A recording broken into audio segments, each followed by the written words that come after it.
Is home birth dangerous? For mom? No, not really at all. For baby, sometimes it can be. In this video, I'm going to share with you some reasons why home birth can, in some cases, be more dangerous for baby, and yet use statistics to explain why I still feel like home birth is a very safe and the best option for me and my family.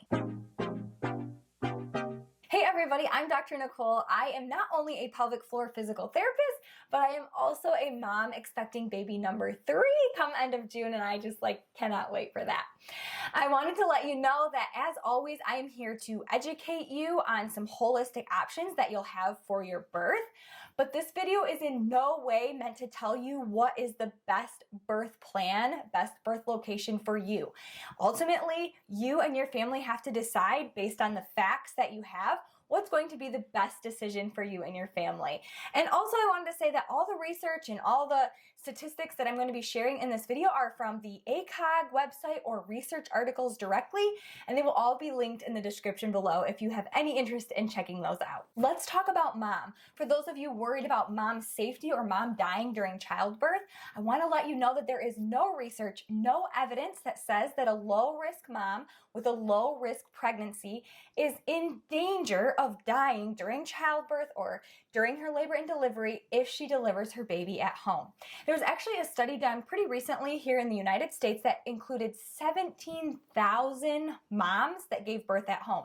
And in that study, only 1 out of the 17,000 women passed away. It was not during labor and delivery. It was actually 3 days after she gave birth, and it was because of a blood clot. Many of us are still worried about complications like postpartum hemorrhage. Even if she doesn't die, this is still something we don't want mom to have to go through.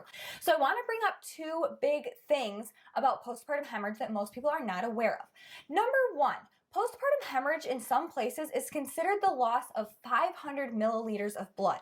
And while this sounds like a lot of blood and like it's a really gory scene that we're looking upon, the truth is most women do lose quite a bit of blood during the birthing process. And the other thing is that if you were to go and donate blood today, they would take about 470 milliliters of blood from you, which is almost the same as the postpartum hemorrhage quantity of 500 milliliters. The second thing I want to tell you is that most midwives are allowed to carry the treatment for postpartum hemorrhage. So whether you were at home or the hospital, the first thing that would probably happen if you were hemorrhaging and the provider was concerned is they would give you a shot of synthetic or fake oxytocin, and usually this is in the form of Pitocin. And many midwives are allowed to carry and inject you with Pitocin in the case of postpartum hemorrhage.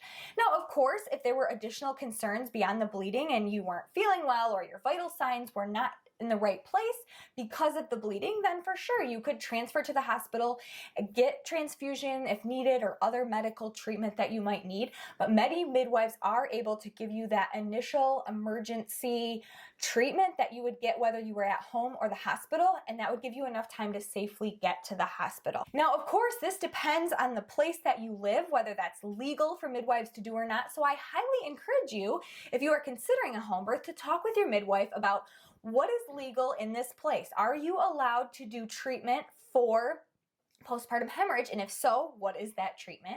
And while you're on that topic, I would also ask how many women or what percentage of your clients experience postpartum hemorrhage and have to transfer to the hospital at some point during their labor and delivery.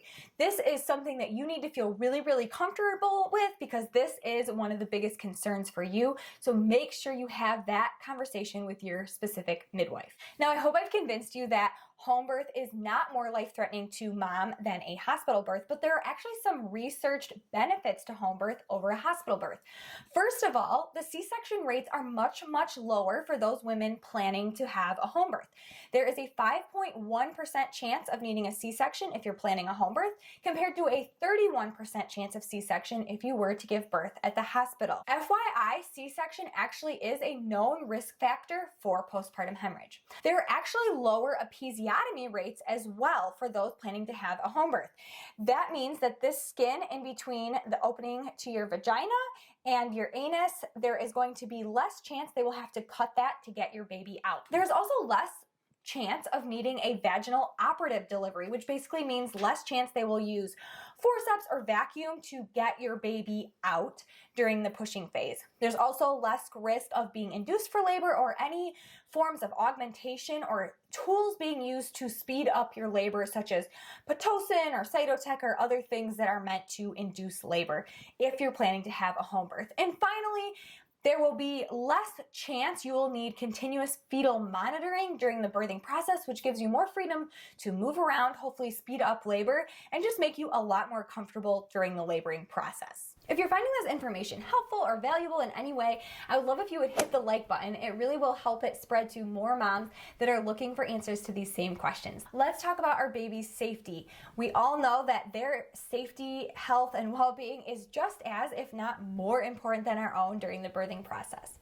If you are here in the United States and you are expecting more than one baby, your baby's presenting in a breech position, or you were planning to have a hospital birth and you accidentally have your baby at home, which means your team probably was not assembled to deliver your baby safely, then there is a higher risk of something bad happening to your baby during a home birth.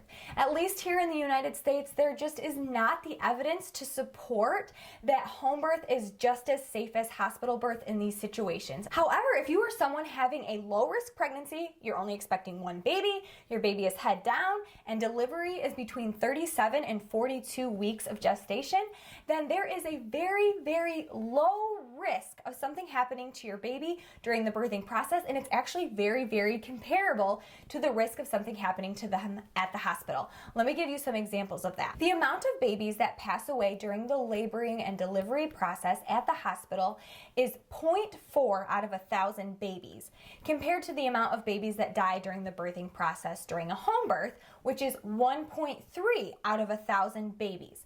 Now, just to give you some more perspective on what those numbers really look like, there's actually less than a 0.1% chance, not a 0.5%, not a 0.25%, even less than that, about a 0.1% chance that your baby is going to die during the labor and delivery process, whether you are at home or the hospital. To give you some perspective about that number, there's actually 1 in 107 chance, or a 1% chance that you'll die in a motor vehicle crash on the way home from the hospital.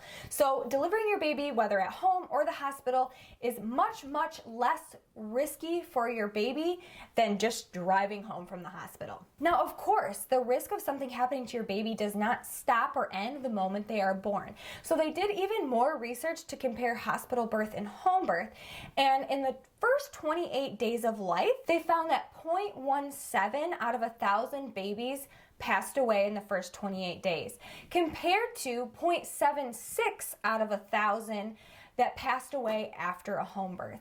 So while the amount of babies that passed away was slightly higher for home births, still they were both very, very low numbers. Again, less than a 0.1% chance that something is going to happen to your baby in the first 28 days of life, whether they're born at home or the hospital. Now, I want to make sure I'm being completely transparent and honest with you here, so I want to make sure I share this statistic as well. If you are a first-time mom, or you are a mom trying to have a vaginal delivery after a C-section, there is a higher risk of something happening to your baby during the labor and delivery process compared to a mom that's already had babies before, or a mom that's never had a C-section before. But to put it in perspective, there is still less than a 0.5% chance that something will happen to your baby during the labor and delivery process. Even if you've had a C-section before, even if you are a first-time mom, 0.5% chance that something is going to happen to your baby during the labor and delivery process. For every single decision that you make for your baby and your family, there's going to be risk involved. It all comes down to which risks are you and your family willing to take. It's my job here to just empower you and inform you with all sorts of facts and information, and it's now your job to fact check me, gather other information and facts about home birth, and make the best possible decision for your family with the information that you have in this moment, in the place that you're in right now. Another decision that you're gonna have to make very soon is about whether or not you wanna have a doula at your birth. That's why I made this video over here, to answer all sorts of questions about what a doula is, what they could offer during birth, if they're worth the money, and other things like that. So I highly recommend you check out that video if you're at all interested in a doula. Thanks so much for watching this video, and I will see you all in the next one.